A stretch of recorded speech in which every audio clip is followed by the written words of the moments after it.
Xitoy eksportni to'xtatdi. Bo'ldi, mashinalarni 2026-yil 1-yanvardan 180 kunsiz chiqara olmas ekan. Bo'ldi, eksport to'xtadi degan videolarni ko'ryapman-da. To'g'risi, ani odamlarning emotsiyasidan, shu gapiga o'zi ishonayotganidan men o'zim ham ishonib qolman shu videolarga. Xitoy Ministerstvo kommersiya chiqargan qoidani o'qib chiqdim. U yerda ishlab chiqaruvchi eksportni 180 kundan keyin qilish kerak degan narsa yo'q. U qonunda aytilyaptiki, yangi mashinani BU qilib sotayotgan eksportyorlarni kontrolga olish to'g'risidagi gap ketyapti u yerda. Ya'ni Xitoy o'zini ichki tartibini to'g'rilab olmoqchi. Yangi mashinalarni BU qilib sotaverishgan, o'shani cheklayapti endi. Ya'ni 180 kunga yetmagan yangi mashinani olib sotar, endi zavodning ruxsati bilan, servisning garantiyasi bilan va eksport qilayotgan joyida o'sha davlatda servisning sentrlari bormi?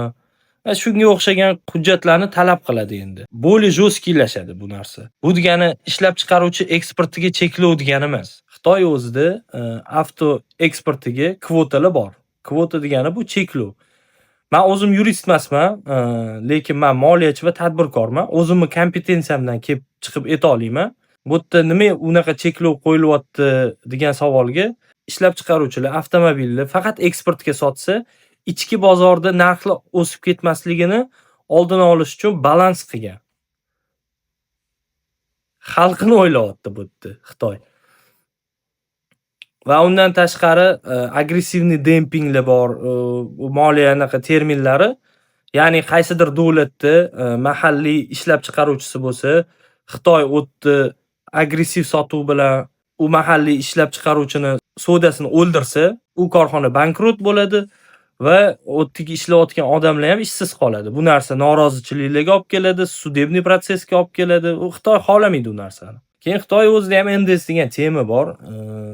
Bu ishlab chiqaruvchi eksport qilganda bu soliqdan ozod, lekin olib sotar ozod emas.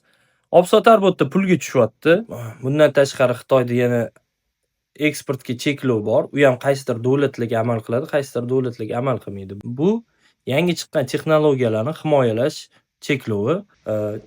Cheklov qilingan davlatda yangi chiqayotgan innovatsion texnologiya agar avtomobilga qo'llangan bo'lsa, bu o'sha texnologiyani himoyalash uchun qilinadi. O'sha davlatda uni ko'chirib olmaslik uchun, o'rganib olmaslik uchun qilinadigan cheklovlari ham bor. Bu qonun nima deyapti? Bu qonun yengini yangi deb sotyapti, eskini eski deb sotyapti. Bo'ldi. Bu yerda boshqa siyosat yo'q, boshqa davlatlarga biz mashina bermaymiz degan siyosat yo'q, eksportni to'xtatamiz degan siyosat yo'q bu yerda.